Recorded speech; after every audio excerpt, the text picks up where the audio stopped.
Hello and welcome to another Dhamma meeting where we will discuss the Buddhist practices of charity, morality, and meditation.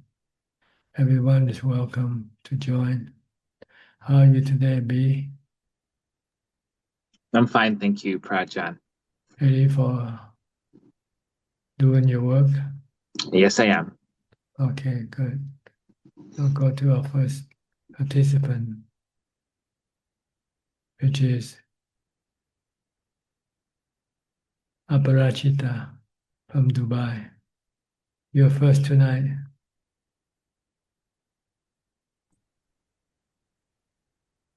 Good evening, Prajan. Didn't see you for a few weeks. Yes, of course, I was a bit late joining, and then there was lots of things I had to attend to, so I couldn't join in person. Okay. Now you're free tonight. Yes, I'm free for the moment. Okay, how's everything going for you? A few changes, but it is good. I mean, it's all like arranging because the studio I was teaching at, that had closed down, so I had to look for new studios to teach. Then my mother and my brother were moving to another city, so just, different things. However, it's all the way it is, and just managing my usual life. But doesn't cause you any dukkha. I would say occasionally, yes, I get into modes of stress. However, I also recognize it, and therefore it helps me to move on. Like for work, I found it quite easy, even though something closed, many new things came, so that was very easy. I think with family, I sometimes get more triggered personally, but yeah. Our problem is we cannot adjust to the new reality. We still cling to the old reality when it's already changed into something else. So we have to be ready to change with the reality. Things just keep changing all the time. This is anicca. If you can adapt, then there's no dukkha. If you cannot adapt, then there will be dukkha. Yes. That's all there is to it. We have to accept all the changes that's happening, then there will be no dukkha. If we cannot accept, then we will have dukkha. Yes. It's simple like that. Our dukkha arising from our attachment to the old ways, to the old thing. When new things appears, we cannot accept it. Yeah. So we just have to teach the mind that whatever happens, is something we have to live with, learn to live with. Yes. Yes. Good or bad, we have no choice. It's anatta. Everything is fed upon us with, it's not like an a la carte meal in which you can order a particular food to eat. You're just given whatever food they would like to give it to you. You just have to eat whatever you're given. Think of ourselves like prisoner living in the prison. We have no choice really. We just have to take whatever they give us. And that's what happened to life sometimes. We are given whatever it is through our karma, our good and bad karma. Give us good and bad things. If we can accept them, then there will be no problem. If we cannot accept them, we are causing ourselves unnecessary suffering. So meditation can help us accept things more easier. When we have equanimity, we can just be being aware and not reacting to all the changes that's happening. Yes. Do you have any question tonight? No questions. Just wanted to pay my respects in person, and that is all. Enjoying the meeting. Thank you. Yes, Okay. just joining the meeting. All right, good. I'll move to the next person now, to Claudia from Switzerland.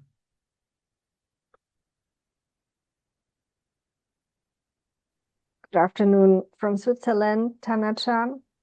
No questions for the moment. Okay, everything's fine. Yes, everything is fine, except the weather, but the weather.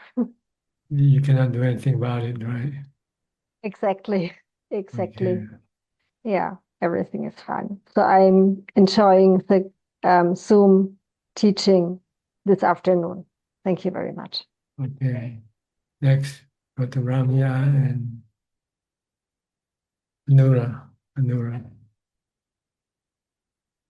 Good evening, Ajahn. Good evening, Jen.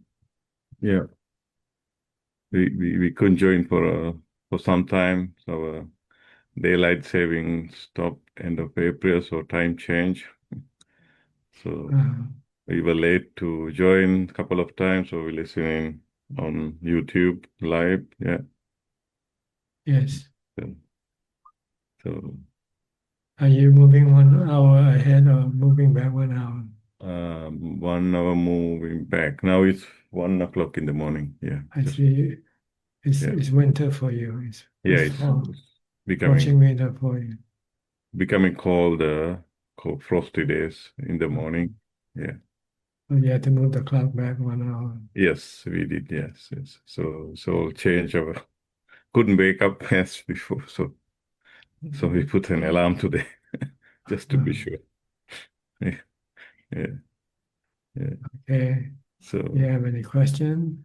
yes, Tangajan. So meditation is my meditation is getting better. I from the moment I wake up, I try to remember to play my mantra Buddha, Buddha, Buddha. I think it's really helping me for the meditation and busy at work. So it's suffering up and down. So Tangajan, we are thinking of staying at Wat Yan in early January. So we send an email to assistant to Ajahn Suchart, and then we got a reply yesterday saying we could stay up to maximum 7 days. Yes. But we want to say about 10 days. Would that be possible? I think so. We can talk to the manager about it. Yeah, because we haven't booked the air tickets yet, so we want to get the confirmation. Yeah, sometimes we make special allowances for people, especially if they come from overseas. I think we can make that arrangement. Okay, so I'll write to a reply, and then we want to stay from 5th of January till 16th January, so next year. Yes. Yeah. I But think we don't take reservation that far ahead because we have cases of people changing their mind, changing their dates, and it costing a lot of work and Sure. So we tell people to make reservation 3 days before arrival. So they must be sure that they will come then. Otherwise, they keep changing all the time and just causing a lot of headache. Sure. Yeah. So I hope you understand this. Yeah, definitely. Maybe when we get the air ticket, I'll send the air ticket just to confirm. Yeah. Yeah, coming. Yeah. Thank you, Tangajan. But with our member, our Zoom member, maybe we can make some special exception. Oh, yeah. Okay. Thank you, Tangajan. Thank you. Sadhu. I think we want to do longer retreats now. So I think we try to find time, and we are planning to stay in Ajahn monastery for 8 days, and then Wat Yan another 10 days. So just practice, yeah. Okay. Yeah. And I have a question or comment, Tanajan, in Venerable Narada's book on Dhammapada. It says there are 5 kinds of Mara, and one of the Mara is 5 aggregates. It says 5 aggregates is one of the Maras. Yes. Is it because we stick to aggregates, or? Yeah, our attachment to the 5 aggregates. We consider ourselves to be the 5 aggregates. So we Yeah. cling to the 5 aggregates real strongly. So that makes it very difficult to stop the clinging, to let go of the 5 aggregates. Because the body is one of the 5 aggregates. Yeah. And we love our body more than anything else in this world, right? Yeah. And then the other 4 aggregates is our feelings. We want good feelings all the time. So it's hard to face the other types of feeling when they come upon us. But with the practice of mindfulness and jhana, we can be able to let go of them or face them when they change. Like the body will change, will get old, get sick and die, for instance. Without jhana, we will not be able to accept them, because we want them to be strong and healthy and serve our purposes. Our purposes is sensual pleasure, and we need the body as the instrument, as the tool to get to sensual pleasure. But if we have jhana, we have an alternative way of keeping us happy.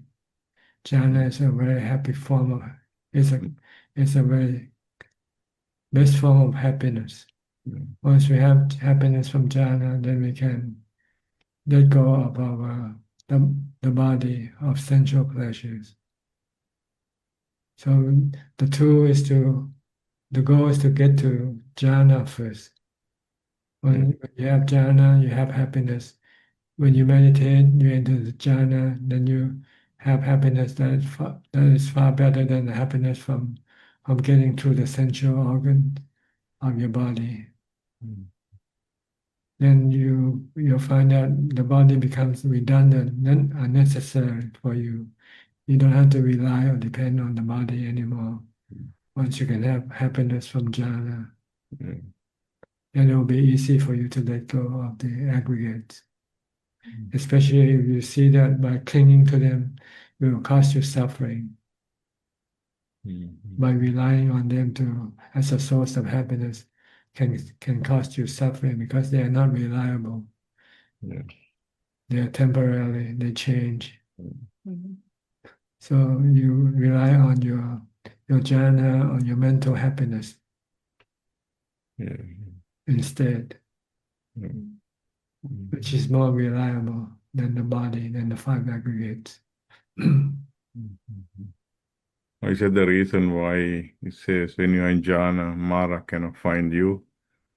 Then we are in jhana, Mara won't be able to find us and disturb, right? Yeah. Yes. In jhana, it's empty. Everything is empty. No formation, no mental formations. When you come out of jhana, mental formations start to work, and it starts to create all forms of enticement for the mind to go after. And they are all illusion. They're not real. They're not real happiness. They are illusional happiness. You get it, once you have it, it's gone. It's like smoke. You blow smoke into the air and suddenly it's gone, right? It's the same type. The sensual happiness is like that. You have a cup of coffee, you enjoy it, then after a few minutes, it's gone. then you feel empty again. You feel you need another cup. This is the nature of sensual pleasure. They're temporarily. You have to keep refilling, and when you're not able to do it, then you're left in a terrible shape. But with jhana, once you know how to get into jhana, you can always do it anytime you want to. Yeah. And you don't need to rely on your body to get into jhana. You don't need to have money to go buy things to get the sensual pleasures. So try to practice mindfulness as much as possible, like you are doing right now. Yeah. From the time you get up, push the mindfulness button. Yeah. Get it to work. Bhutto, Yeah. bhutto, bhutto. Yeah. Don't think about this and that unnecessarily. Yes. You might be able to think, but think very briefly, like what Yeah. is today, what I have to do, and so forth. Once you do that, while you're preparing yourself to go to do what you do, you don't have to think, and just keep concentrating on what you do. Yeah. Pay attention to what your body is doing. And you can also use mantra to help you keep it focused. Yeah. Not thinking about other things. Yeah. Yeah. If you can do this when you meditate, you can keep your mind to pay attention to your meditation object. If you're continuously paying attention to your meditation object, then gradually the mind will become calmer and calmer, and eventually it can become still. Yeah. So mindfulness is the most important key, most important thing in the practice of meditation. Yes. Don't worry about wisdom yet. You don't. It's Yeah. not time yet for you to go to that Yeah. level. Get to jhana first. Then once you have jhana, then you can then go to wisdom to teach the mind to let go of everything, because everything is impermanent. Everything can cause you suffering. Yeah. Without jhana, you will not be able to let go. Even if you know that they are causing you the suffering, you still want to have them.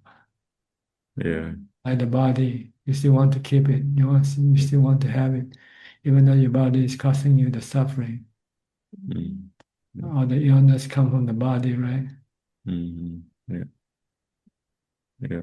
But you still want to keep it because Yeah. if you don't have jhana, you still have to rely on your body. But if you have jhana, then you say, "Oh, I don't need the body anymore," and by clinging to the body can cause me suffering. So why should I cling to it? I should just let go, let it go, leave it alone. Let it get old, let it get sick, let it die. Yeah. If you cannot do anything about it, if you can still fix it, you still can fix it. If the body gets sick, if you can make it well, do it. But if you come to the point where you cannot make it well anymore, then you just have to accept. Yeah. That's right. Okay. Okay. Yeah, that's very good. Thank you, Tamaja. Thank you, Tamaja. Yeah. Understood. Yeah. You're welcome. Yeah. Thank you. Yeah. Thank you, Ajahn. Next, we'll go to Mike from New York, the other side of the globe, from New Zealand to New York in a flash. Good evening, Tanajan. Yes. Thank you for all your teachings, and thank you for the global sangha here that comes every week. I look forward to seeing everybody on the little icons. So thank you to everybody. My practice has been pretty consistent, pretty good. I've been practicing recounting the Four Noble Truths during my meditation recently as a way to settle my mind. And it has been working pretty well. Is that something that you would suggest, Tanajan, is going over the Four Noble Truths during meditation? If you find you cannot focus on your mantra or your breath, then using the the knowledge of the Four Noble Truths can help calm your mind down. But then eventually you have to come back to pay attention to your breath and your mantra again, because by thinking cannot get you into jhana alone. You have to be fixing, paying attention, focusing on just one object and not thinking. But if you're busy thinking about something else while you meditate, then maybe you can use the Four Noble Truths or any type of knowledge to calm your mind down. Once it's calm enough to focus on the breath, then you stop thinking and then focus on the breath or the mantra. If you use the mantra, whichever one you can use either one, mantra or the breath. The goal is to stop thinking. But when you first started, your mind is still very restless and think a lot. Cannot focus on your breath or your mantra, then you might have to think of the Four Noble Truths or the three characteristics of existence. This can quickly calm your mind down. Some people think of death. Death is anicca. It's the first noble truth. Death is the first noble truth. We're gonna die. So why we worry so much about all the things that we are worrying right now? Eventually we're gonna lose everything anyway, right? If we're still craving for anything, or when we think of that, and then why crave for anything? In the end, you cannot take anything with you anyway. Yes, by contemplating on the Four Noble Truths, either on the first noble truth, or the second noble truth, the cause of suffering, or the third or the fourth, it can help calm your mind down. This is what we call wisdom develops samadhi. But not the samadhi that on the level of jhana. Samadhi on the level of being normal again, not restless or agitated. But then from there, you then have to come back and use your breath or your mantra to get you into deeper calm, to become completely still.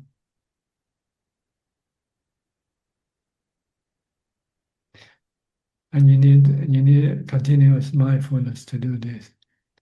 So when you're not meditating, when you're doing things, try to be mindful by paying attention closely to what your body is doing.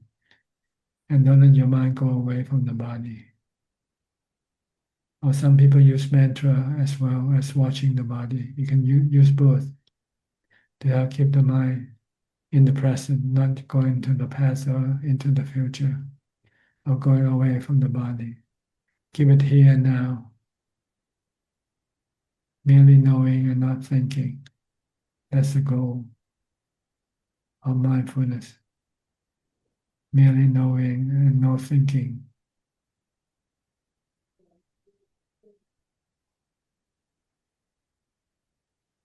Okay. Yeah, I definitely I appreciate that a lot.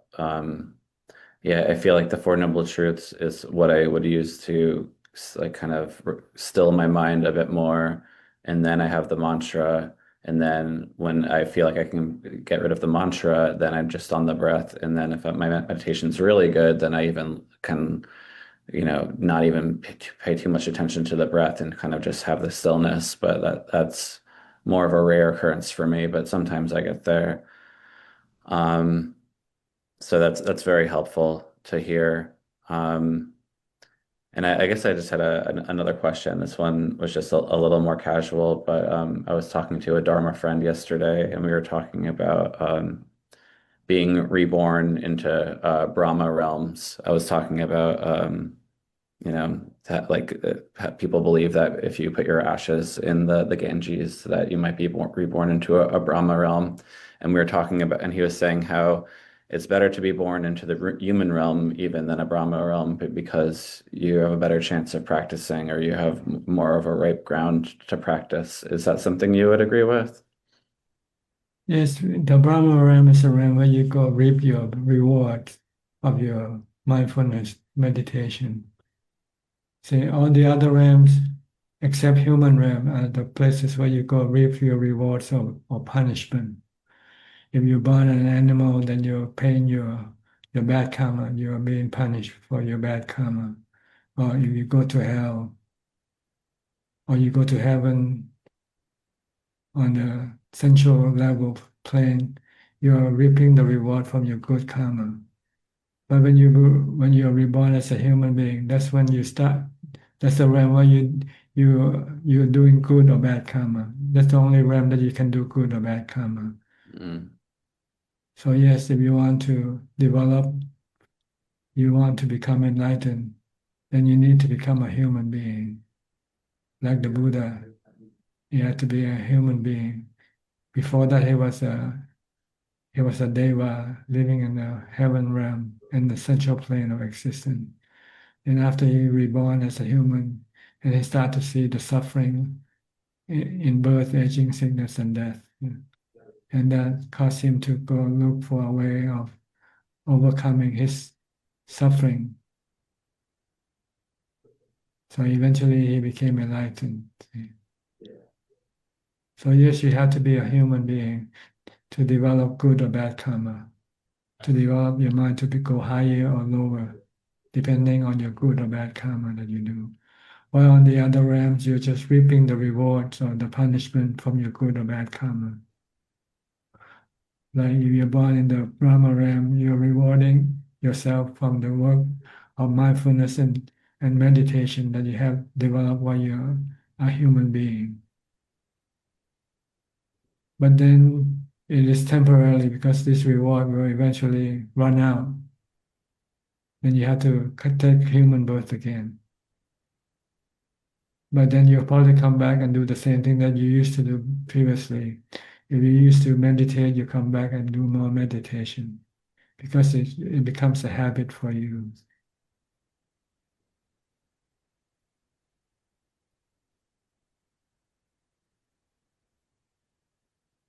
And the only way to become enlightened, get to Nibbana, you need to come across the teaching of the Buddha. Unless you are a Buddha yourself, then you don't need the teaching of the Buddha. If you are a Bodhisattva, a candidate for Buddhahood, then you can become a Buddha without the teaching of the Buddha. But other beings, they need the teaching of the Buddha to become enlightened, to get to Nibbana, to become a noble disciple, the Arahant. Because this knowledge is not easy to access by yourself. The Four Noble Truths and the three characteristics of existence.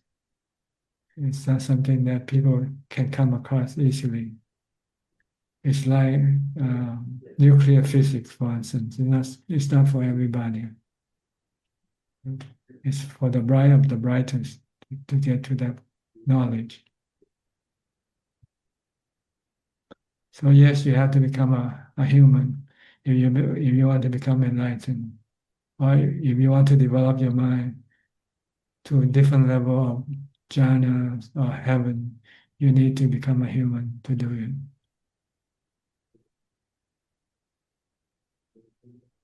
And eventually we all have to come back as a human after we go reap our reward or pay our punishment. Then we'll come back and be born as human again. And we'll come back and do exactly the same thing that we used to do previously again. Because it's inbred in our nature, in our habit. Mm. If we used to meditate, we'll come back and meditate. If we used to drink, we'll come back and drink. If we used to, do whatever we used to do, we'll come back and do the same thing again. And then it's up to us to change. And one way to change is to be able to meet somebody wiser than we are, who can direct us to a better way of life. a better karma, then we can change. Or if we have enough wisdom in ourselves, we might be able to look at what we are doing and see whether it's good or bad for us. And then we can change also that way. But usually we tend to be lazy. We tend to do things the way we used to do.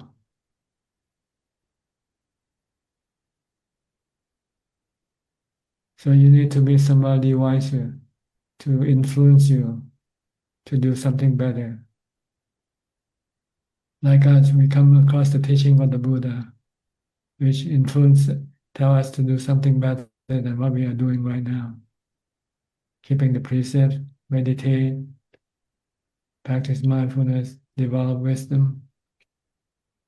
Without the teaching of the Buddha, this thing we will not be able to do it on our own. We don't have enough wisdom to be able to know this thing by ourselves. So it's fortunate for us to come across the teaching of the Buddha and appreciate his teaching and see the worth, the value of his teaching. So try to take advantage of this opportunity and try to get as much as possible from the teaching of the Buddha by paying more attention to study the teaching of the Buddha. Need more time for the teaching and then apply the teaching into practice. Then you can get the result. The result doesn't come from studying alone. It has to come through the practice. First, you have to study to know what to practice. Once you know what to practice, then you have to do the practice. Then you get the result. You need to study first, because if you don't study, you don't know what to do. What is good for you, what is bad for you, you don't know.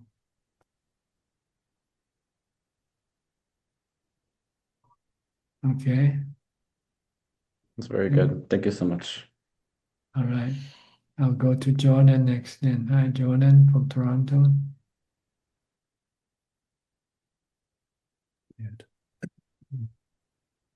Hi, Tanajan. Yes, Very how are happy to you? be here today. I'm doing fine, thank you. Yes. So, sort of related to Mike's question, so even though we use the kamatana objects, it seems like we still have to pay attention in our practice to find out ways for ourselves that work for us to that help our own our individual minds become peaceful. Is that right?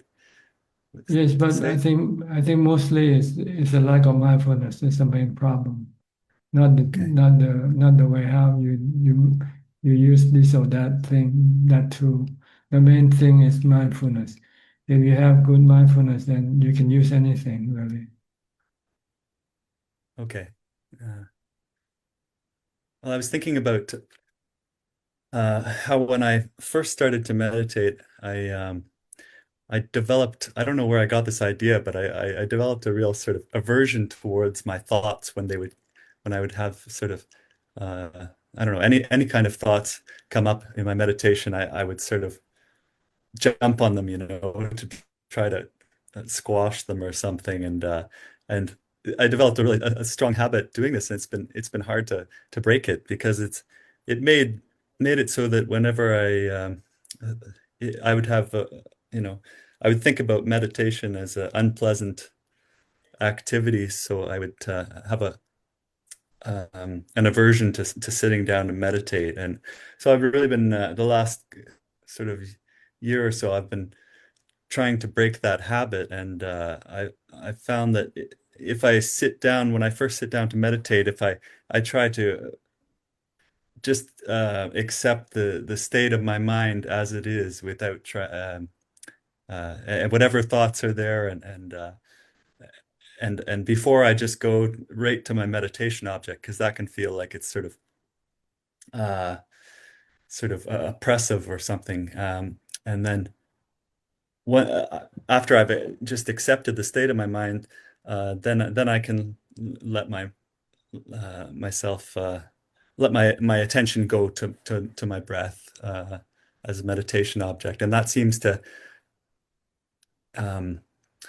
make my meditation a lot more enjoyable. It helps my mind to become more peaceful. Is that kind of, this is something I had to, someone couldn't tell me that. I had to figure it out through my own paying attention in my practice. And is that the kind of way we should practice? Well, different people have different way of approaching the practices. So whichever way you find useful for you, then you can use that. But eventually, it's still your mindfulness that is the driving force for you to get to success, to be successful in your meditation. You need to have continuous mindfulness.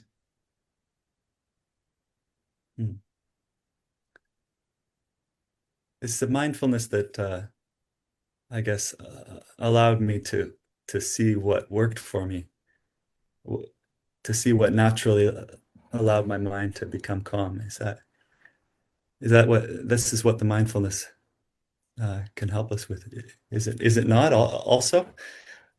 The mindfulness is to help you stay on one object, to pay attention to one object. Yeah. But what you're thinking, your reasoning is the one that tells you which way to do, how to go about it, doing your practice. But it alone cannot help you to get to your goal without continuous mindfulness. I understand that. Thank you. Yes. So even if you eventually feel that you can meditate, but then if you don't have this persistence in mindfulness, maybe after a few minutes you might lose your mindfulness again, and your mind starts thinking about some other thing. Then you lose control of your mind. But if you have continuous mindfulness, once you stay focused, you keep staying focused on your meditation object all the time. See, and that's the goal, is to stay focused on your meditation all the time. If you have continuous mindfulness, then you can do this. If not, you might be able to just focus on your object for a few seconds, and then you start thinking about some other thing again. Mm-hmm. If you keep going away from your meditation object, you will not reach calm or jhana, because your mind keep running away. So you still need continuous mindfulness. Even after you have find the right reason to meditate, once you start meditating, you still need to have continuous mindfulness. Not allowing your mind to go think about other things.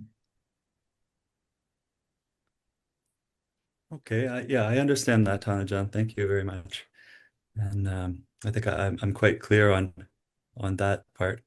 And I'm sorry, I'm distracted because there's another speaker in another room that's repeating my voice on about 1 second after I say it, and so I can't hear myself. But so I think of this this technique that I've come up with that helps me to calm my mind. It's sort of similar to how Mike uses the contemplation of the Four Noble Truths to help his mind calm down as a sort of pre meditation. But then once I've used this maybe awareness, I'd call it maybe awareness of my my whole body or something like that. And maybe I sit with the awareness of my whole body for 10 minutes, and then that allows my my mind to be able to focus on one thing. So this may be appropriate if it works for me. Yes, but I will only give you 5 minutes of continuous mindfulness. No, So you after can- that, that allows me to then focus continuously on You my want- meditation after. After 5 minutes, your focus might be gone and you might be thinking about something else again. So it's not just the 5 minutes. You need the whole day to be mindful, to be able Oh, to yes, have yes. long-lasting mindfulness. See. I understand. So But with that as relies on well. it relies on how much you have developed mindfulness before you come to meditation. Okay, yeah. So with that, also being mindful from the moment I wake up To the time you go to sleep. to the time I go to sleep. Yes. Combined with that, I don't mean to say that's not that has to be definitely a part of my practice as well. That's the most important part of your practice. It's continuous Okay. mindfulness during your waking hours. Only time you're not mindful is when you go to sleep.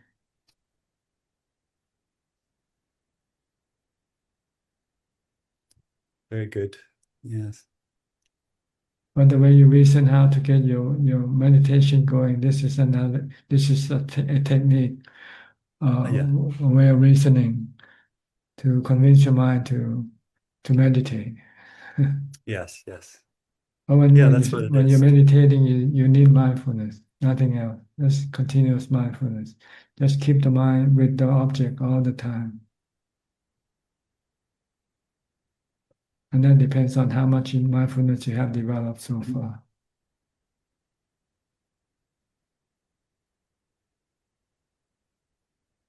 Okay, that makes sense to me. Yes. Thank you very much, Ajahn.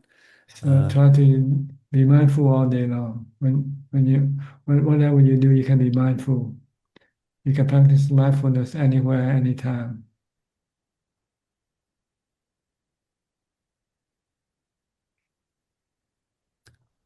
Okay. Yeah, All right. thank you. Okay, it's very clear. Thank you, Ajahn. I'll continue to work on developing my mindfulness throughout the day. Okay, you're welcome. Next, we'll go to Catherine, I think, from Hong Kong. Hi. Is this your first time joining us? You have to unmute the button first. Push the unmute button. Is there one appearing on your screen? Usually on the lower left corner. Okay. Yes, thank you so much, Ajahn. It's my first time joining this meeting, and I would like to express my deep appreciation and thanks for all of your teachings. When I first started out on this spiritual path, someone gave me a book, a printed version of your Q&A, and he told me, he said, everything that you need to know as a beginner is in this book. So I read the book and I learned what I needed to know, and it was very helpful. And I have also been listening to the recorded Q&A of past Zoom meetings. So, and I found that helpful too. So, That's good. yeah. Have you started practice yet? Yes. Since let's say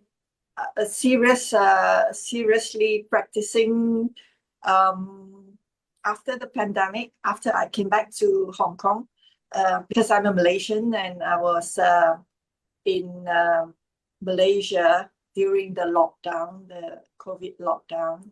And then I came back to Hong Kong and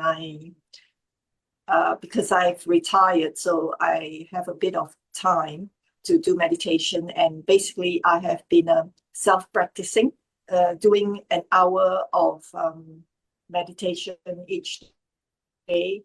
And I'm trying to balance my practice with family obligations. And it's not easy, but I'm doing my best. And I'm also keeping my 5 precepts, keeping the 5 precepts as best as I can, trying not to break any one of them. Yeah, and that's I'm laying a foundation for me to continue practicing after this lifetime. Yeah, I hope to lay a good foundation.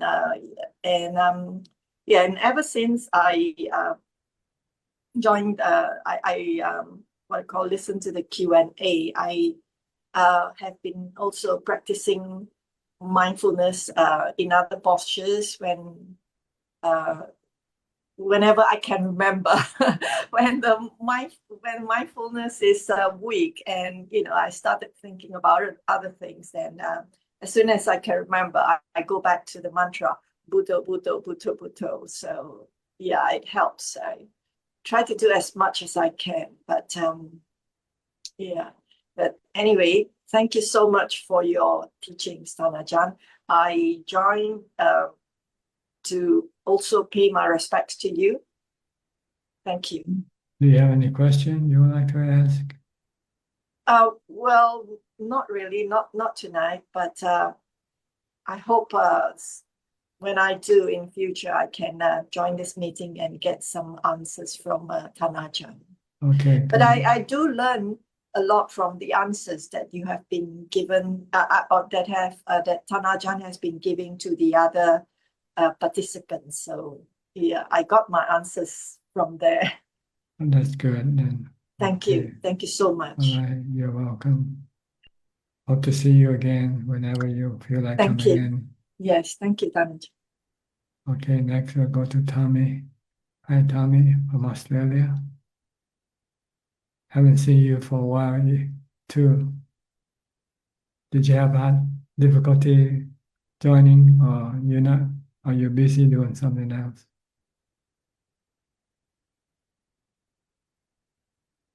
You can speak now.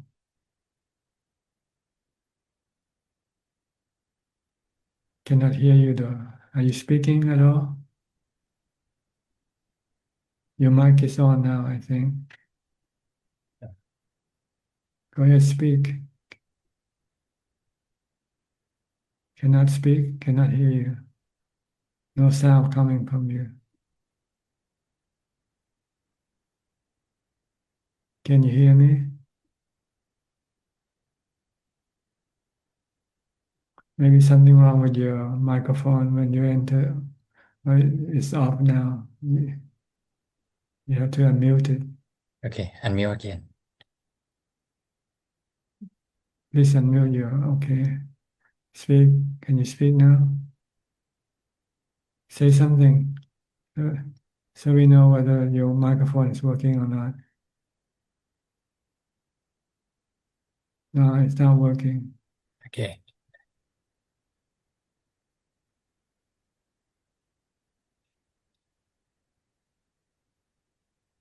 See what you want to do. Okay.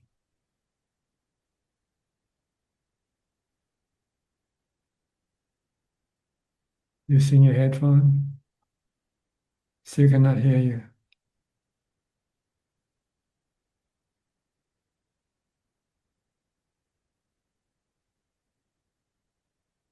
Tommy, can you hear us?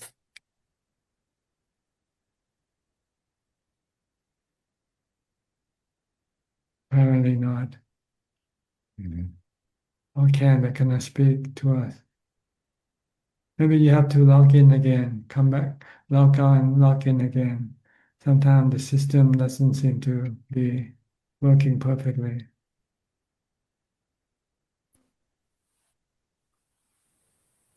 Okay, try to log out and we will log in again.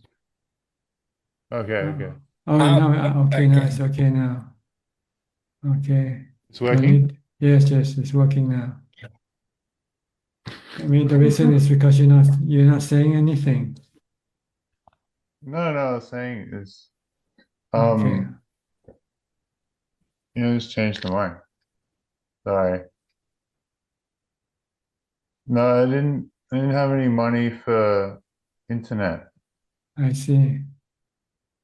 Yeah, so no Dhamma meeting. How long do you come back from Cambodia? Were you in Cambodia or were you in Laos? In Laos. In Laos. Maybe like 2 months. 2 months. Yeah. How long do you stay in Laos? Just 2 weeks. 2 weeks. Yeah. You didn't come to Thailand during that time. No, I ran out of money. Oh. Yeah. Where did you stay in Laos? In a temple? Yeah, I stayed at Phuket. Meditation temple? Yeah, do you know Lumpur Sawanakam? No. I don't know too many He lives monks. No. he lives on Buffalo Mountain. Okay. How was your Yeah, practice he's like, there? Good? yeah, good, but I don't know, I had to deal with lots of people, so I didn't really like it. So where are you now? I'm Same back place at where my you were home. before? Yeah. Mm. Mm. This is a new place that you went after your old place, after you moved from your old place. Correct. Yeah. Okay. I just got another year. Okay. Do you have any question, Yeah. Tanai? Yeah. I wanted to ask, one time at Wat Yan, I asked you, in the Satipatthana, if you see the body, you see Vedana at the same time, right? You see the body and then you see Vedana at the same time. Yeah, if you attain. Well, when you're sick, you see the body and you can also feel the pain from the body. Yeah. Vedana usually comes from the body, see, whether by sickness or by seeing something or hearing something painful. It can also cause painful feeling to arise. But I mean, if you see it in terms of the three characteristics, like are the first two Satipatthana, are they grouped together? Well, they're separate, see, they're separate objects. The body is one object. The feeling is another object. So you have to treat them differently because they come at a different. The body is always here, but the feeling comes and goes. See? Sometimes you have good feeling, sometimes you have bad feeling, sometimes you have neutral feeling. With the body, you can only see that the body is just changing slowly from birth to death. It's just going from birth to death, and it's something that you cannot stop from happening. So it's a different object of study. You study them in a different way. You see the feeling as more of something that you cannot avoid or control, anatta. Sometimes you have good feelings, sometimes you have bad feelings, sometimes you have neutral feeling. It can change all the time. And the way to deal with feeling is to accept them for whatever they are. Don't try to crave for something that is not there. We tend to crave for good feeling only. And when we don't get good feeling, we can become unhappy. We can become miserable. So to prevent this unhappiness or misery, we have to teach the mind to accept the feeling as they come, good, bad, or neutral. Same way as the body, we have to accept the body's. Once it's born, it will get old, get sick, and die.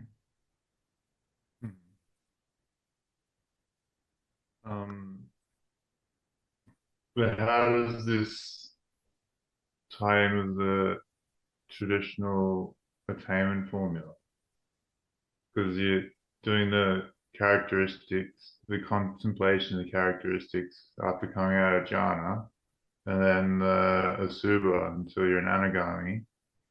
Where does Vedana come into it? Can you repeat the question again? Anagami part. So if to attain Sotapanna, if you have to You have to contemplate, accept the body as being anicca, no, anatta, no self. That it's like a natural phenomena that no one can control it. It's a work of nature, the body. And nature has a formula for the body, which is birth, aging, sickness, and death. but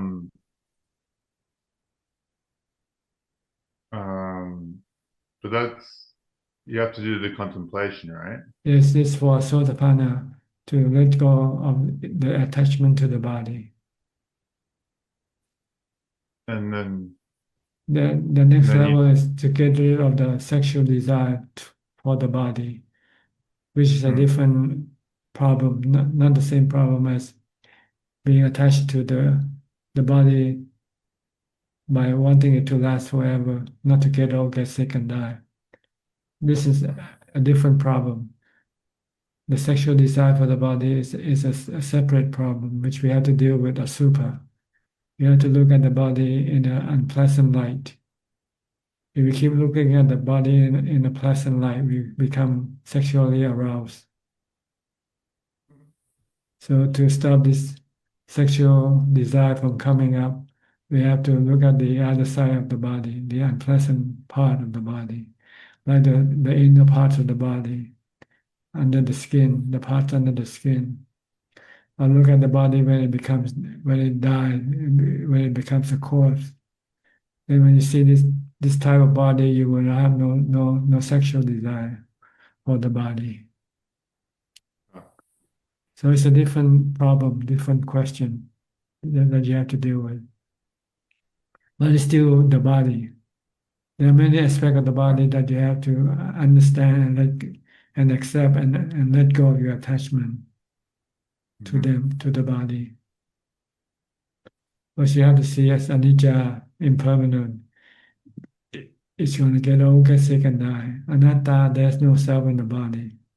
All there is in the body are the 32 parts, which has no self in it. The one who claims the body to be a self is the mind, which can't possess the body. The mind is separate from the body. We're teaching the mind to let go so that the mind doesn't have to have any suffering from the body. And then we also have to teach the mind to see the body as not pleasant, not good looking, to stop our sexual desire for the body. So this is the anagami level. So, where does the Vedana Satipatthana come into this? On the first level, on the Sotapanna level, you have to go through pain, sitting in meditation, and leave the pain alone. Don't try to move the body. Don't try to get rid of the pain. Leave the body. Let the pain come and go by itself. Teach the mind to learn to stay with the pain when it comes up, not to have any aversion for the pain. This is letting go of attachment to the pain. Is this a Bantad special practice? Bantad special practice? Yeah, because I've never seen this like taught anywhere else. While dealing with the pain, dealing with the painful feeling. Yeah.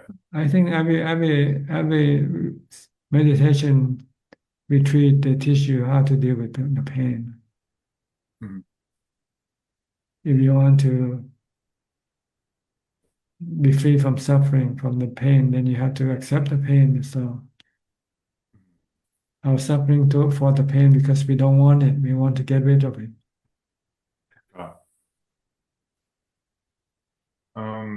Can you look at the other three before you've seen the first one? The other three, you mean the other aspects of the body? Vedana, Chitta, and Dhamma. Well, usually they are in this level, body, Vedana, and mind, and Chitta, because they have a certain level of difficulties involved in each level. So the first level is easier than the second level. So that's how the Buddha laid down the way we should study these objects. The body first, then the feelings, then the mind.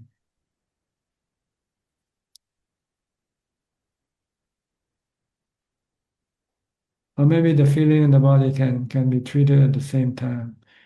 When you get sick, this is teaching the mind to accept that the body will have to get sick, and also teach the mind to accept the painful feeling from the sickness at the same time.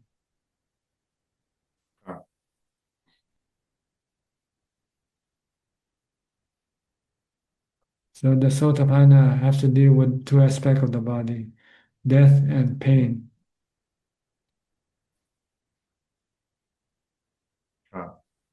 A Sotapanna supposedly is not afraid of pain, is not afraid of death. But he or she still have sexual desire. So he needs to go to the next problem. Once he have finished with the first problem of death and pain, then he will have to study a supa to get rid of the sexual desire for the body. Or other people's body, really. Not its own body, but other people's body. What about like practitioners like me living alone, don't have the support of like the Vinaya or teacher watching over me? What are like some good reflections? Because sometimes it comes up strong, and there's no sangha to say so or anything. What's some emergency tools? I can quite clearly hear you. So can you speak a little bit clearer? When you're a solitary practitioner with no like we don't keep the Vinaya, what's some like emergency tools for strong Raga Tanha? It's up to you. You might just have to succumb to your craving, that's all, and accept that you're still not able to pass this problem, to pass this test. So it just tells you to do more contemplation on Asupa. It just tells you that your Asupa contemplation is not continuous or not ever ready to come into your rescue, your aid. So you might have to break the precept and go have sex with someone. And then after that, then you might say, oh, I should have done this. I should come back and restart my super practice again.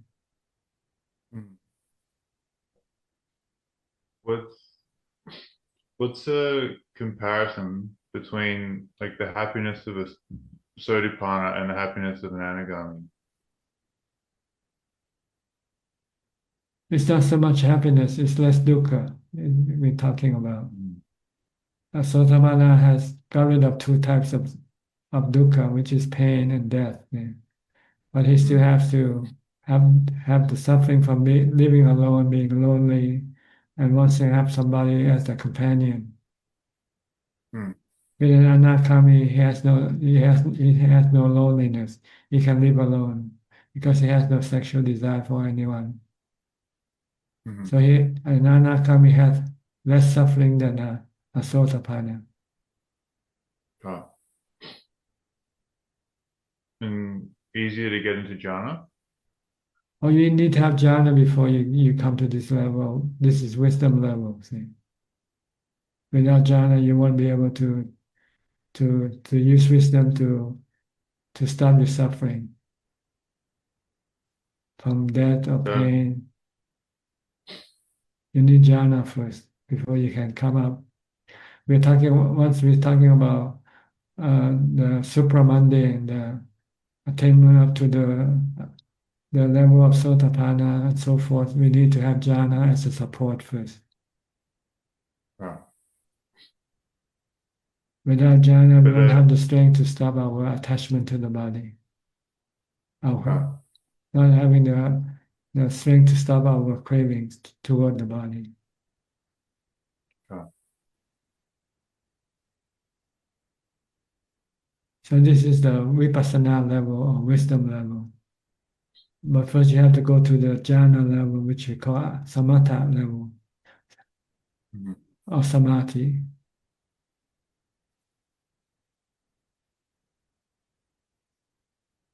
Right.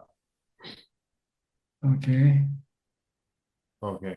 So for most of us beginners, we have to practice samadhi for meditation for calm, for jhana first. Once we have jhana, then we can move up to the next level called vipassana or wisdom level. To see the Four Noble Truths and to see the three characteristics of existence working in tandem.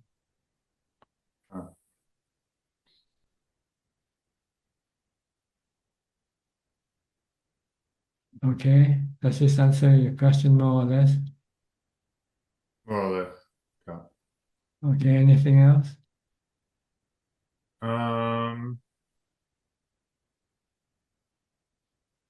I heard something cool. In regards to the knowing element. Yes, what about it? I heard somebody say, I always wondered about this. They said there's no one behind the knowing. That's right, knowing element is just an element like the earth element, the fire element.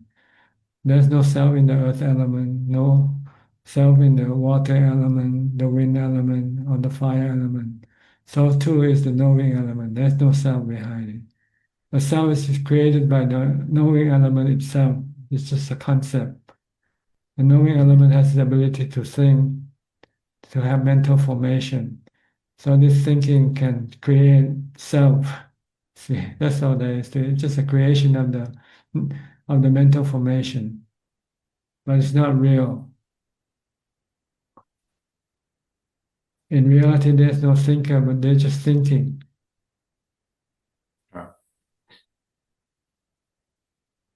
There's knowing, but there's no knower, really. There's knowing, not knower, no knower. But due to the delusion of the knowing element, it can create a self, and then it becomes attached to this creation, thinking that it is a self, it's not a knowing element.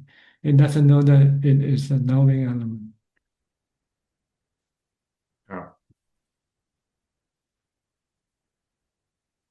Is it like, if you think of like a security guard watching a camera, when you attain Nibbana, the security guard leaves, but the camera still keeps rolling? There's just not anyone watching anymore? There's watching the mind, the knowing element knows all the time, but there's nobody behind the knowing element. That's all.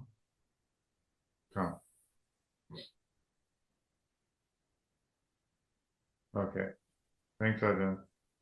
Okay. Okay, you're welcome. We'll talk more about it later on. Okay. But it's not important really to know the knowing element.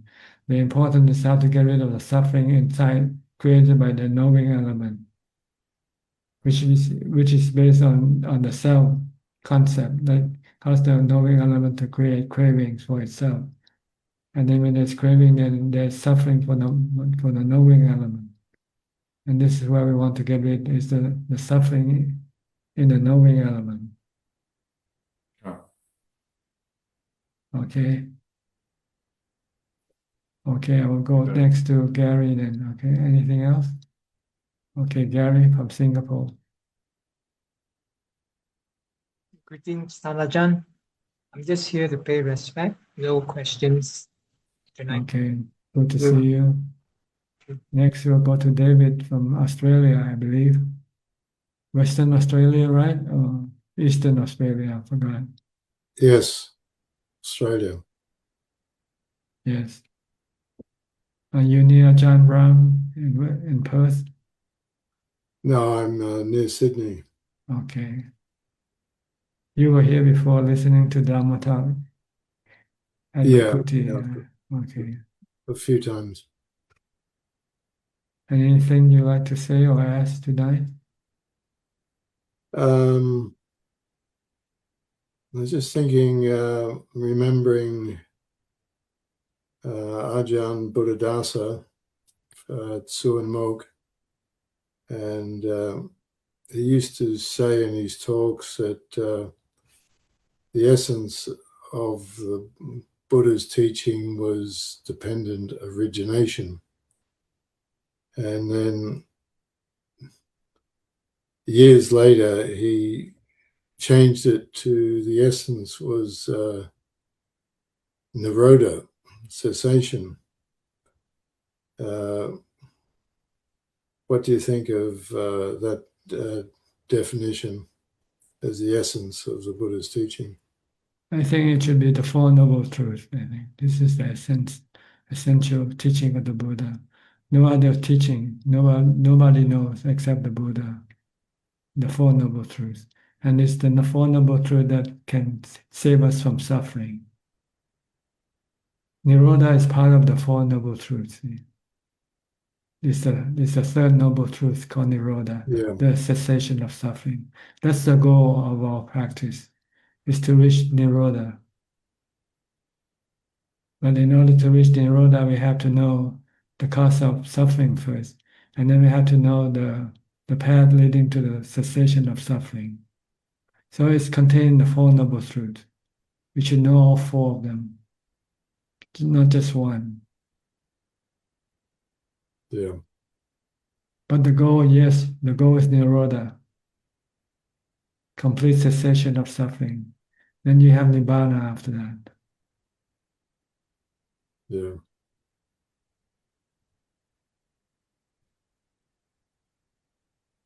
Good. So the goal is to get rid of suffering, to get to Nirodha. And in order to get there, you need the path to lead you there. The path is the Eight Noble Truths, the Eight Noble Path. Yeah. Which can be condensed into the three: samadhi, morality, meditation, and wisdom. The practice of these three things is the essence of the Noble Eightfold Path. Yeah. So we have to keep the precept 5 and 8 precepts. Then we have to practice mindfulness to get to jhana. Once we get to jhana, then we can study the Four Noble Truths and to see what is causing us the suffering. Then we can see it's our cravings. Then we have to stop our craving by seeing that craving leads to more suffering, not to the cessation of suffering, but to more suffering. Because what we get from our cravings is temporarily. It's only good temporarily. After a while, it will change or disappear. So when we see that everything can give us suffering, then we can stop our cravings for them. Yeah. And when we have no cravings, then we have Nirodha, cessation of suffering.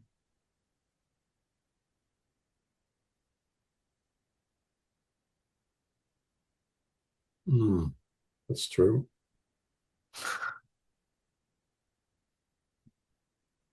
Yeah, because otherwise everything just keeps going on by itself if you don't practice. Yes, you just go after your craving after one another. You crave for this and you get a temporary satisfaction, then afterwards it's gone, the satisfaction is gone. you live empty-handed, so you have to go after something else to keep you satisfied. And no matter how many times you go after, you will never be fully, permanently satisfied. So you go craving after one another until you die. And then your craving then push you to go look for a new body to continue with the craving again in the next life. Yeah, I suppose because the mind works so fast, it instantly just jumps from one thing to another. Without samadhi, it's impossible to slow the mind down enough to stop it completely, to stop it temporarily with samadhi, with jhana. Yeah. And you see that this craving is madness. Going after craving is madness. Yeah, that's true. It doesn't bring you any contentment, never. The only way to get to contentment is stop your craving, stop following your craving. Yeah, because the mind is so continuously in turmoil. It's just completely just keeps getting sucked into endless suffering. It's true endless cravings. Yeah. Craving is the cause of our suffering, our mental suffering. Once we can stop our craving, then our suffering will disappear permanently. That's true. When are you come back to Thailand again? Are you coming back soon? Not sure at the moment.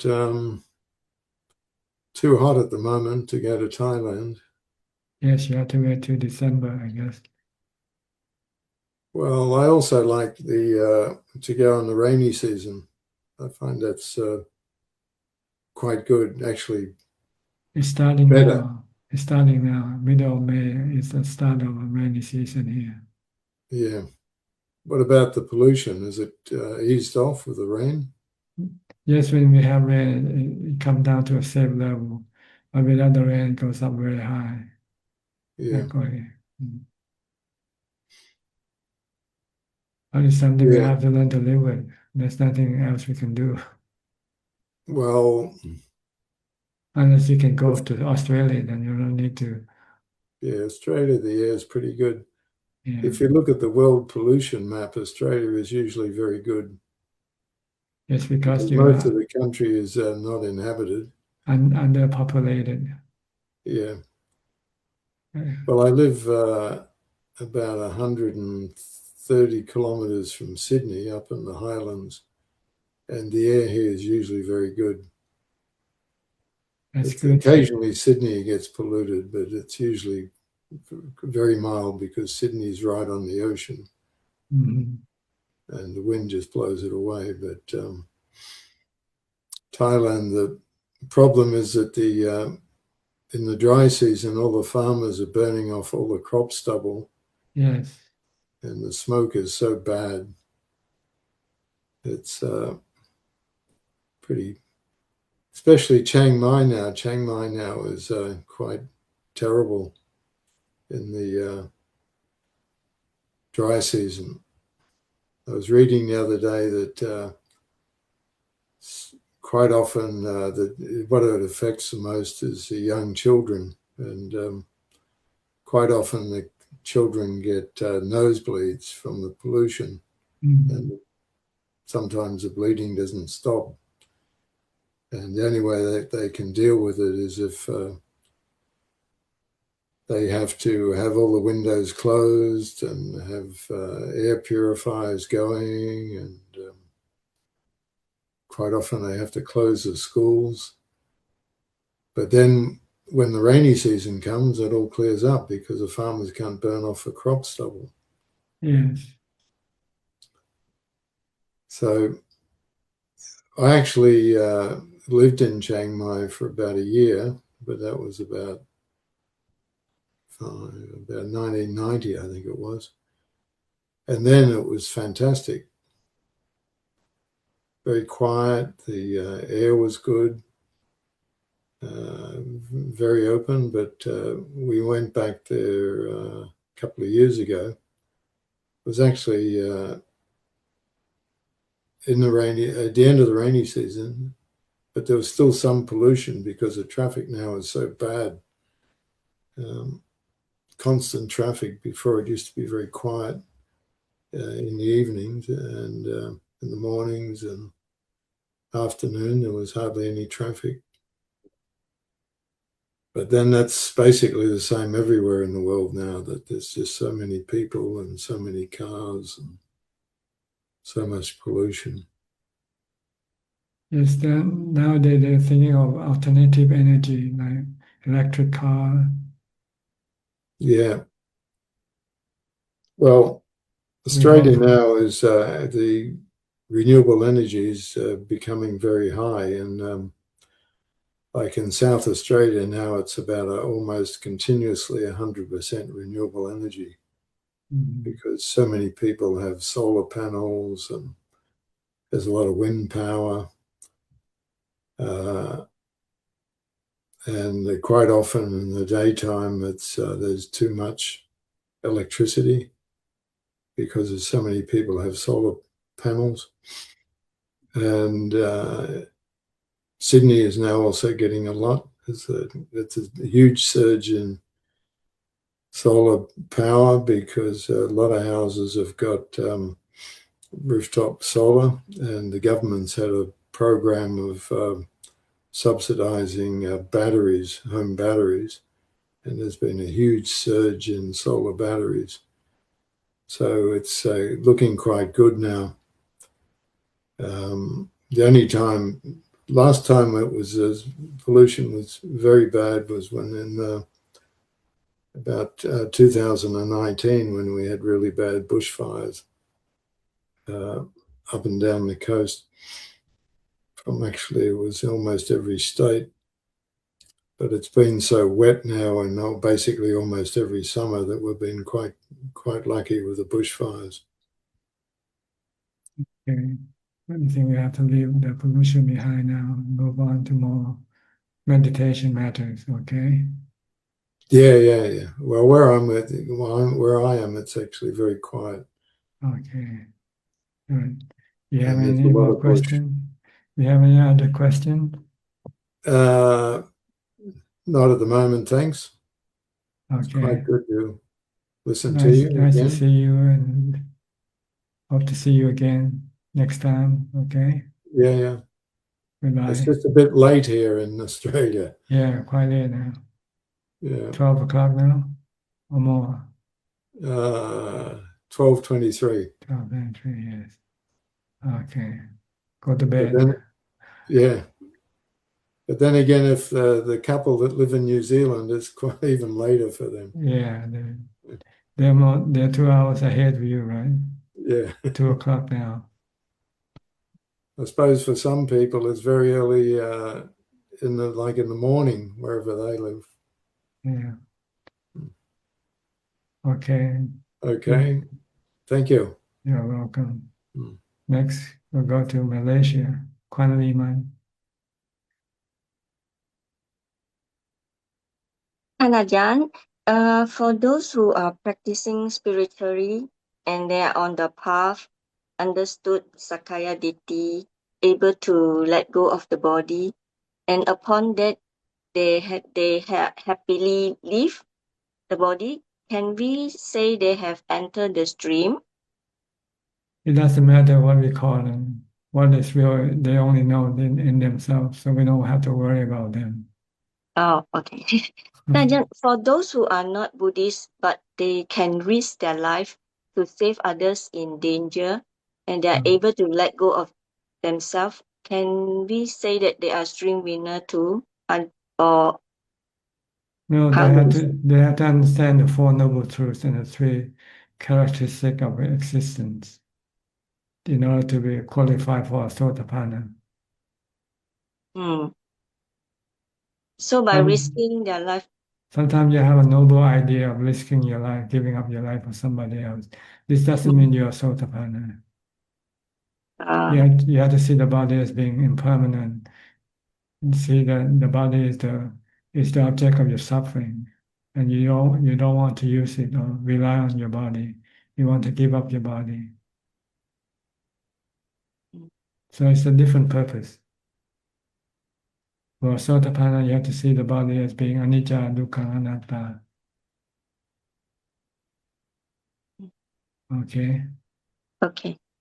Thank you, Ajahn. you're welcome. Next, Alvin Lee, also from Malaysia. Namaskar, Ajahn. Ajahn,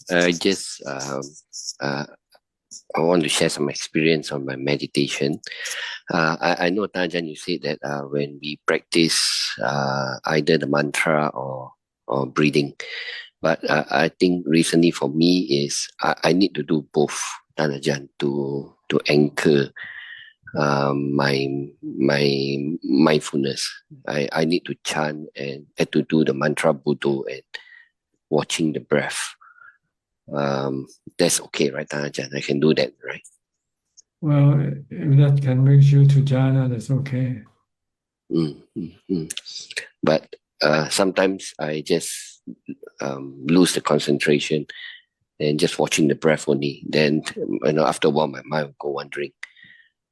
So yeah, I've been trying to do that. I've been doing the mantra and watch the breath together. Yeah. Yes, you can do that. But I think eventually you're gonna have to give up one and just concentrate on just one only. Because for the mind to become still, it has to be focused only on one object, I think. On one object, okay. This one I can do it. Well, at the start, when your mind is still restless and agitated, you can use both. Or at the start of the meditation. Yeah. Or whenever you find your mind is not able to focus on one, then you might need the other to help you focus. Right. But then when you're able to focus only on one, then you just choose one, either the mantra or the breath. So in this case, Ajahn, if I sit for 45 minutes, try not to do for the whole length of 45 minutes. Maybe for 15, 20 minutes, then I let go one of them, right? What do you mean by let go? I mean, like if my duration of meditation, say, is 45 minutes usually, so I start with this mantra and breathing together. So once I feel comfortable, maybe 15, 20 minutes, I should let go one of this object rather than 45. Okay. That's right. Okay. When you start, if you can stick with one, then you can stick with one from the start also. It depends on how strong your mindfulness is at that time.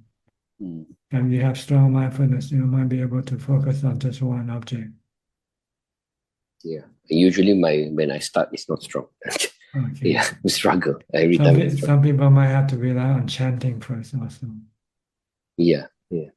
Usually I start off with some metta. Metta, yeah. To get your mind ready for meditation. Yes. That's all, Ajahn. Okay, you're welcome. Thank you. Next, again, from India, is Nita around or are you just alone today? Namaskaram, Ajahn. It's just me today. I see. Because I've come to another city, to Pune, to help my parents wind up, and all going for plan on Monday, they will move to Jabalpur and live 2 houses away from Nita and me. That's fine. That's good then. Huh? Yes. So it's exciting times, and I've been reading your book, Why Suffer, so that I can prepare myself for potential challenges ahead. And I also wish to share with you, Ajahn, that I've made an audiobook recording of the Why Suffer book. Yes. And the admins kind of guided me that I can put it up on YouTube and such. So just today I was able to put it up on YouTube as an offering. So please do accept that. Okay. Fine. And Ajahn, I had one question today. which is that now it's getting pretty hot in India as the summers are kicking in. And is it better to try and be in the natural environment or use air conditioning and things? What would be better for meditation? Well, the goal is to live naturally, like the Buddha. During the Buddha's time, there is no air conditioning. Yes. So we have to adjust our mind to accommodate whatever the weather is. But nowadays you have air conditioning. So you're using a natural method, which is not reliable because your air conditioning can break down anytime. Yes. Yes. So ideally it's better not to rely on anything except your own mind, your own wisdom and mindfulness. Rely on jhana and mindfulness to deal with all the discomfort situation if you can. Mm. But at the start of your practice, if you don't have any jhana yet, you're not able to use jhana to cope with your discomfort, yet you might need some help, like air conditioning when you meditate to get to jhana. Yes. But once you know how to get to jhana, then you can then stop using the air conditioning. Right. Right. Okay, does this make sense? Yes, it does. It does, Rajan. But don't be attached to air conditioning. Yes. Yes. Because if you're attached to it when you have no electric power or if your air conditioning breaks down, you will not be able to meditate. Yes, Rajan, and that happened just day before yesterday. The central cooling of the house, which was working fine for 15 years, it decided to quit, and we experienced that. So yes. So you can see anicca, dukkha, anatta in the air Yes. conditioning. It came across quite clearly. Yes, yes, So Rajan. it's better not to rely on anything at all. Mm. Even the body, one day we have to chuck the body, get rid of the body, not rely on the body for our happiness. Just rely on mindfulness and wisdom.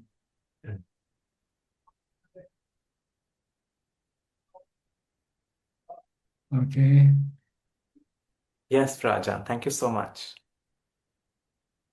Thank you for your work on the audio, but I'm not sure where we can place it on our website. I'm not sure because we have a book section, but we don't have audio section yet. That's absolutely fine, Rajan. If people search on YouTube, they'll be able to find it, I'm sure. Okay, fine. Thank you Thank so you for much. your effort, though. Thank you, Rajan. All right. Next, we'll go to James. Hi, James Friend. Nama Budaya. Hi. What can I do for you? I haven't been able to join the past couple times because I've had quite a busy couple weeks. I had my graduation ceremony. I got my GED. What's that, Um, bachelor degree or master degree? It's high school equivalency. I didn't go to high school. I was homeschooled, so I just got my GED just to say, I'm at state level. Okay, congratulations. And I got to go pay my respects to the Buddha relics that came from Sri Lanka. I got to go to Venerable Panyakara's temple. It was a beautiful experience. That's good. I You feel inspired, more inspiration to follow the path of the Buddha? oh yeah, it Okay, was that's the purpose of the relics, to remind us and to inspire us to not to forget the teaching of the Buddha.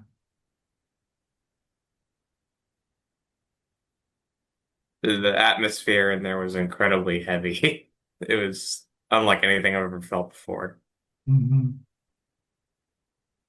That's good. Is this in the USA where you are living now? Yeah, in Texas.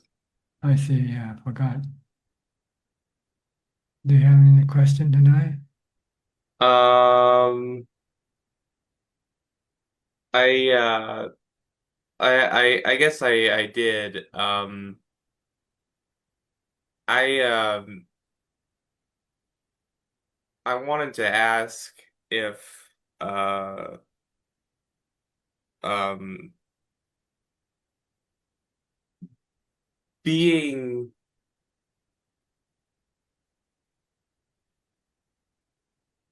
actually I guess not, honestly.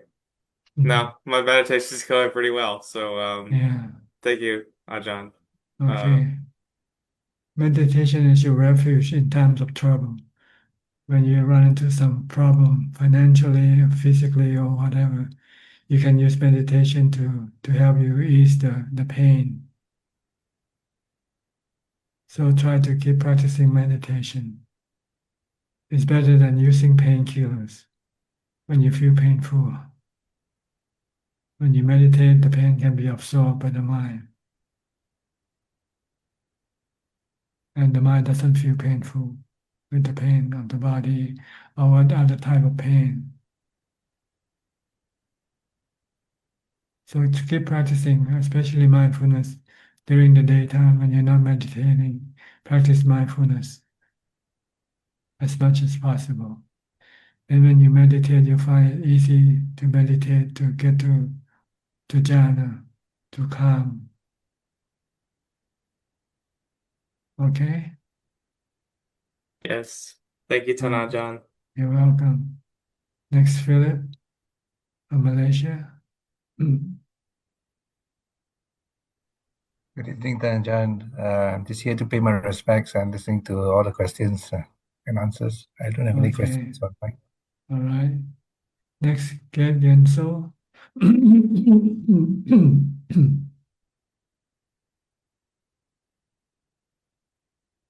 Get, can you hear me? I think she's gone to sleep. We'll go to Sui and check then. Sui and check. You're alive and awake.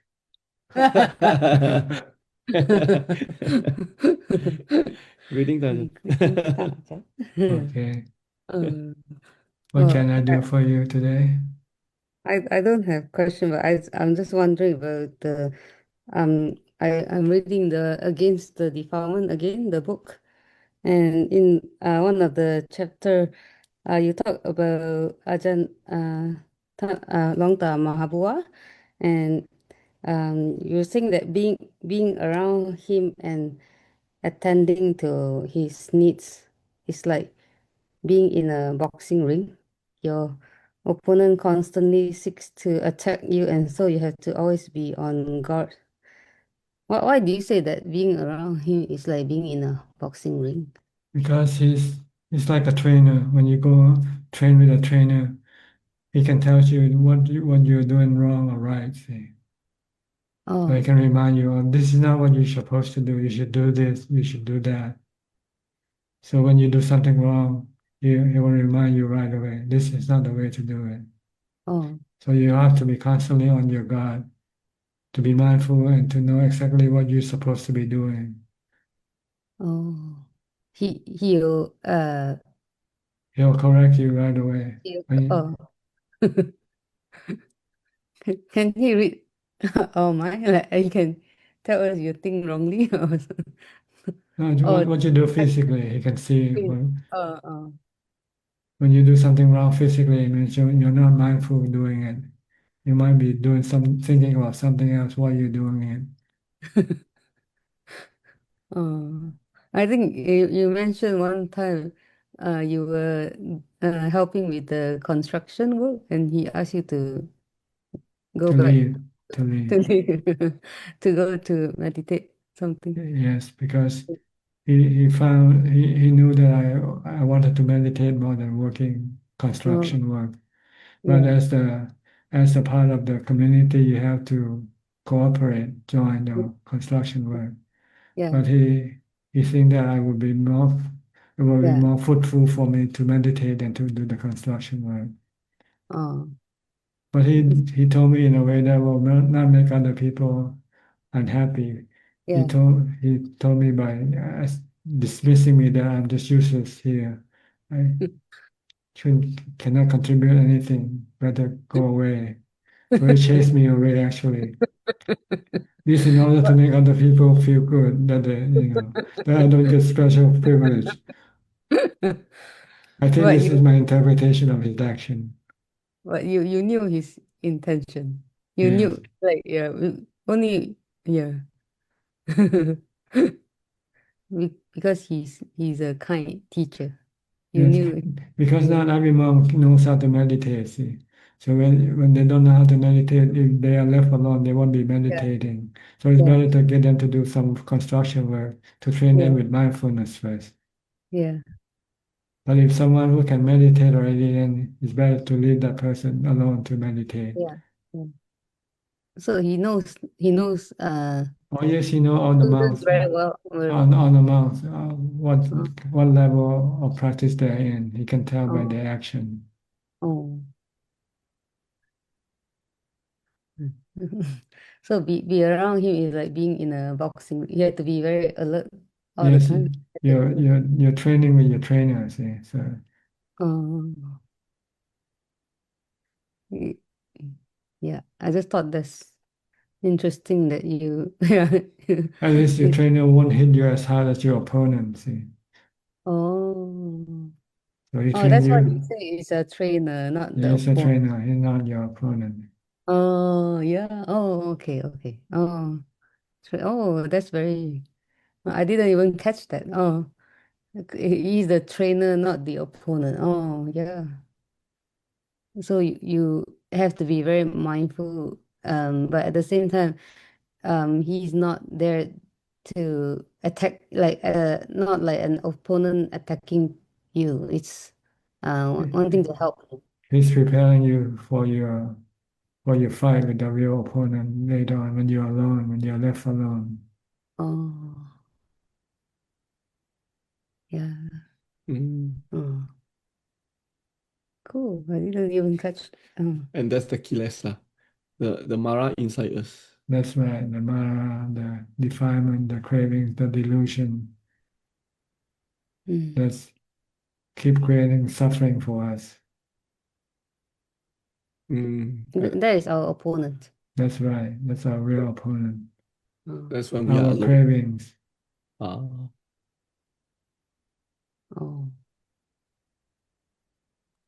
And each one of us had to fight alone. Yes, no one can help you with your craving. Yeah. Once you crave for coffee, you cannot. No one can stop you from having coffee except you yourself. You have to tell yourself that I have to stop drinking coffee. I'm addicted to coffee.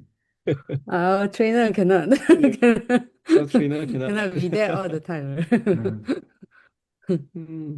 When you're with trainer, if he's not drinking coffee, you're not drinking coffee with him. But when you're Yeah. left alone, then your craving can come up and say, "I'd like to have a cup of coffee now," and no one around to stop you from doing it except Yeah. yourself. So we have to find a way then. We have to find a way either like Buddha or the, right? Is Well, that he'll teach you how, so using Buddha or using wisdom to see anicca, dukkha, anatta in coffee. Yeah. Oh, okay. You see that coffee gives you just a brief satisfaction, and it leaves you empty-handed, leaves you hunger for more. Mm. And when you cannot get coffee, then it will leave you miserable.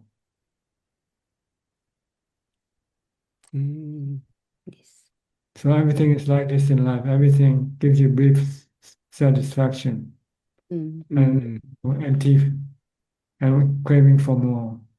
And when you cannot get what you crave for, then you get suffering. You become miserable. Oh, I see. Okay. So Tanajan, if I have like something is bothering me, like let's say if I try to use mantra, it's not working, breath is not working, then I can use this kind of Rationality, yeah. Yeah, okay. Reasoning.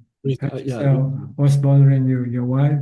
Why is she bothering you? Yeah. She's spending too much money. Maybe she's spending too much money, and you don't want her to spend much money. So your problem is because you don't want her to spend the money.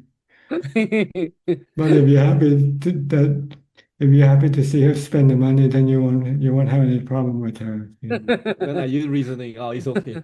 Okay. She can spend, and then If you don't want her to bother you, then you say, okay, spend as much as you want. then until my mind calm down. Yeah. When Yeah, you can accept her for what she is, then your mind calm down. You become restless or stressful because you cannot accept her the way she is. Yes, and then calm down, then we go back to our mantra or develop Yes. mindfulness again. Then you can concentrate on your mantra or your other object of mindfulness. But when you feel stressful, restless, agitated, you have to find out what is causing you this stress. Yes. Usually because you're not happy with somebody, with something. Not happy with myself then. Same way you can be that. You get sick and you're not happy with yourself. But what can you do? Can you stop your sickness or not? You cannot. Then you just have to accept your sickness. Okay, I'm sick, fine. I should be happy being happy with sickness. If you're happy with sickness, then there will be no problem, right? You're not happy because you don't want to get sick. Yeah. But can you stop the sickness? You cannot stop the sickness. It's like the weather. Can you stop the weather? No. No. So you have to accept the weather, accept the sickness like you accept the weather. Yeah. Once you accept, then your problem goes away. Your mind become normal again, not restless or agitated. Oh, okay.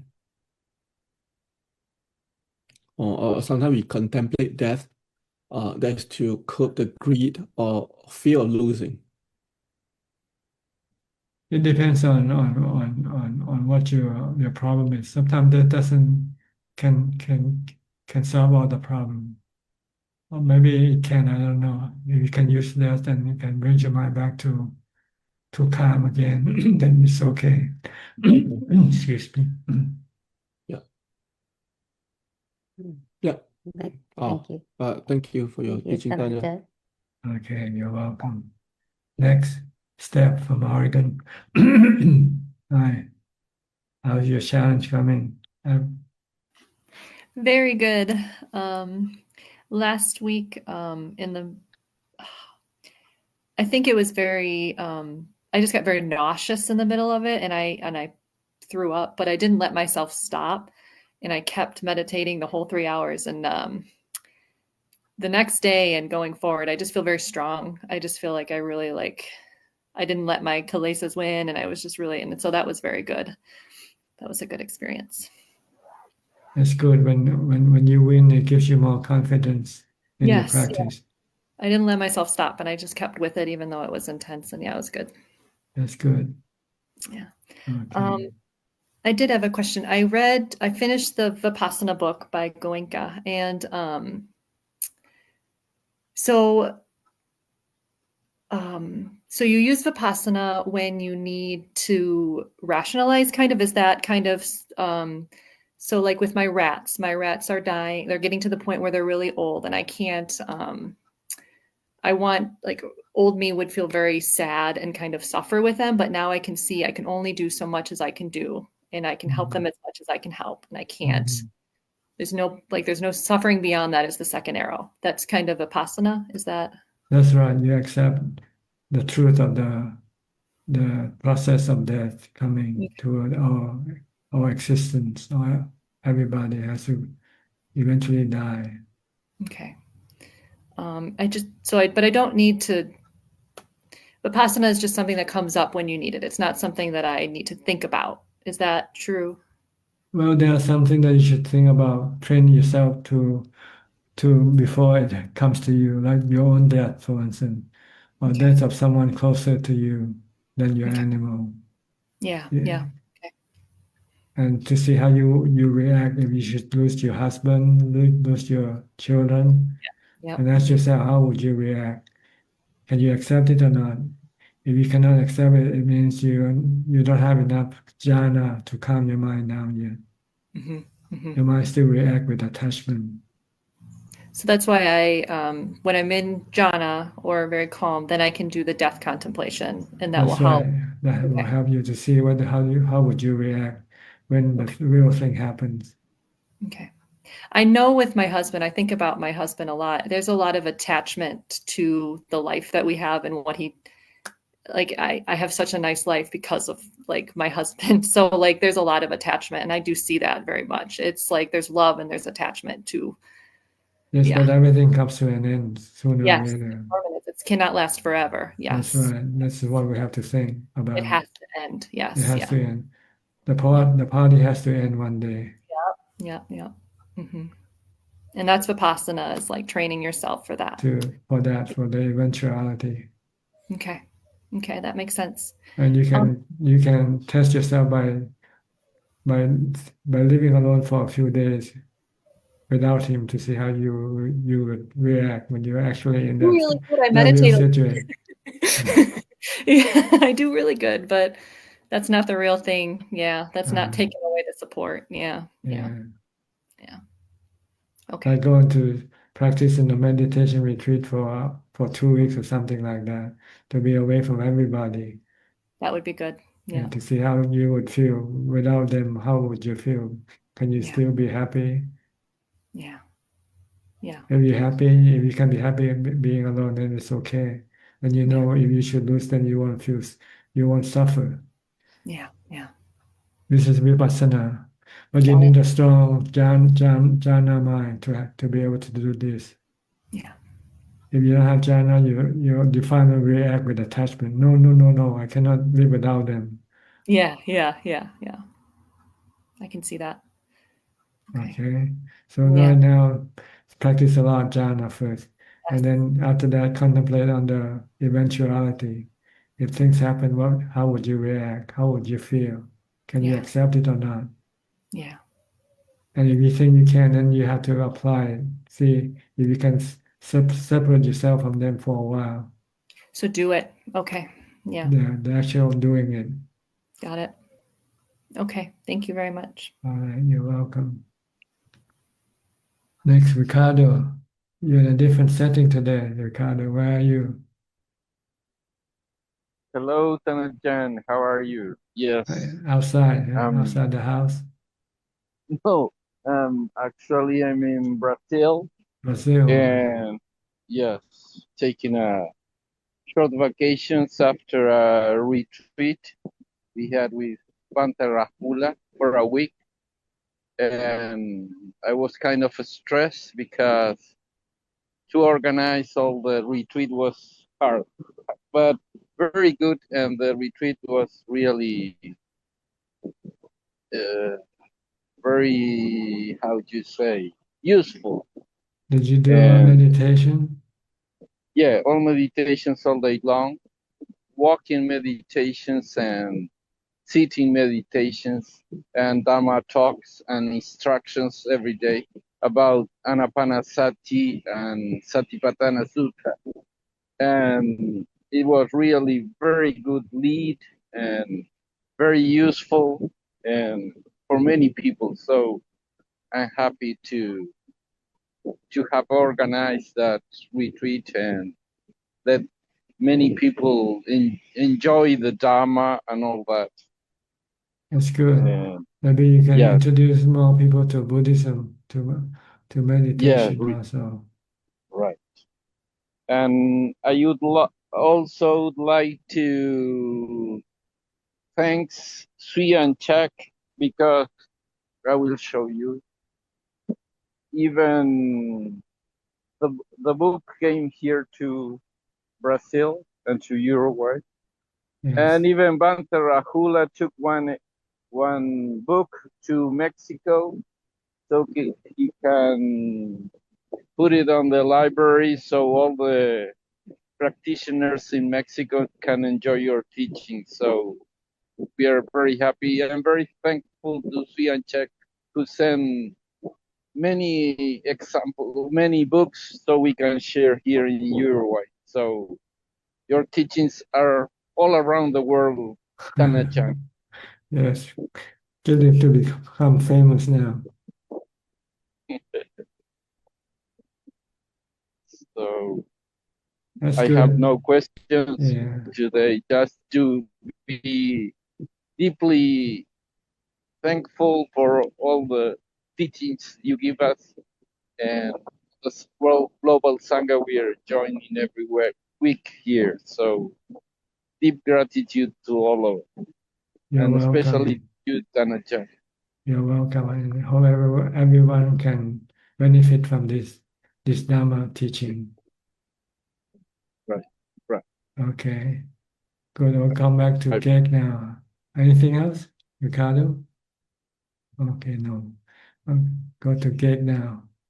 Hi, Cake. We passed you just now. Forget. Ajahn, just to pay respect, yeah, no question. No question. Okay. Thank Then you. we'll go to B now for more question.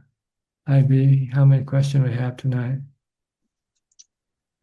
Hi, Prajan. There are 4 questions, and if time permits, may I ask a quick one at the end for Sure, myself? sure. Go ahead.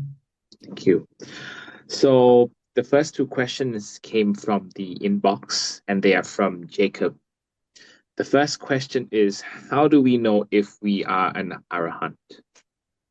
It's just like when you are sick and then you get well. When you have no fever, then you know that you're not sick, right? And Aaron is just like that, but mentally he's not. Right now we are all sick mentally. We have all all kinds of mental suffering. With an arahant, there's no more mental suffering left in the mind. Noted. Thank you. And the second question is, how can it be that one person can be sure and unsure at the same time?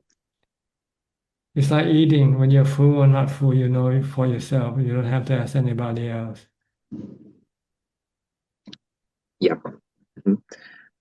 Okay, and the third question is from Ui Hua. Is it true that without jhana, one cannot attain enlightenment? It's not easy to do so. I'm not sure whether it's impossible or not, but it's not easy. With jhana, it's a lot easier.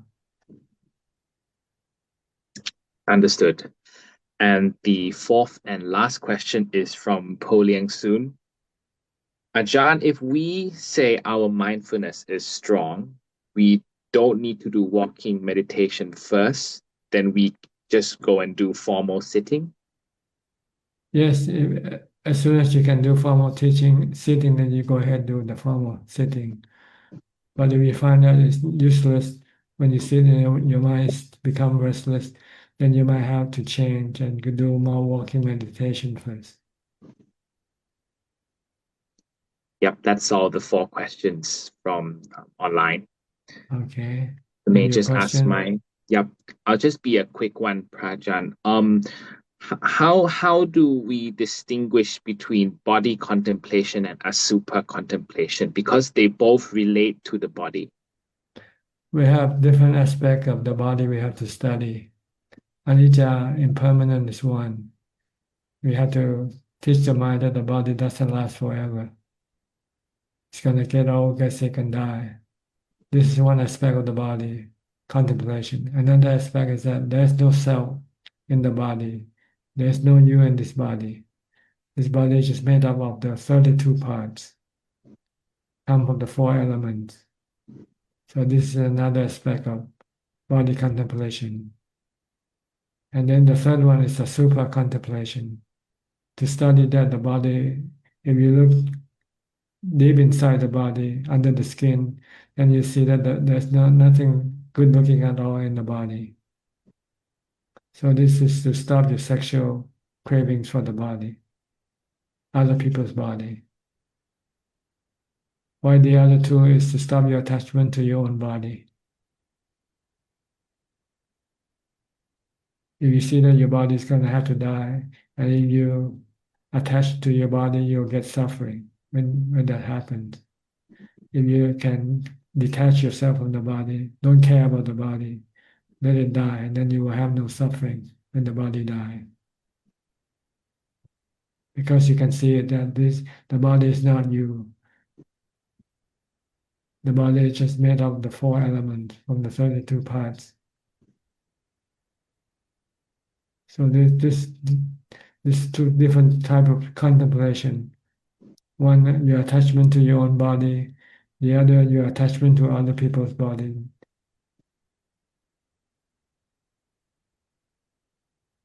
Okay, is this good Yes. enough? Yes, that's very good. Thank you, Prajan. All right. I think that's about all the time we have for tonight. Thank you for your company. I hope this meeting is useful to you and can help you advance in your practice. In the meantime, please be safe, be mindful all the time, and practicing as much as possible. And if all goes well, I'll see you all at the same time next week. Thank you and goodbye. Sadhu, sadhu, sadhu, Tan Ajahn. Sadhu, sadhu. Thank you, Ajahn. Ajahn. Thank Thank you, you. Annie. Thank you, everybody. Hi, everyone. Bye, Have everybody. a good Everyone. week. Bye, Bye, all. Amin. Thank you, Amin. Thank Bye, you. Screen Check. Yeah, bye, B. Thank you.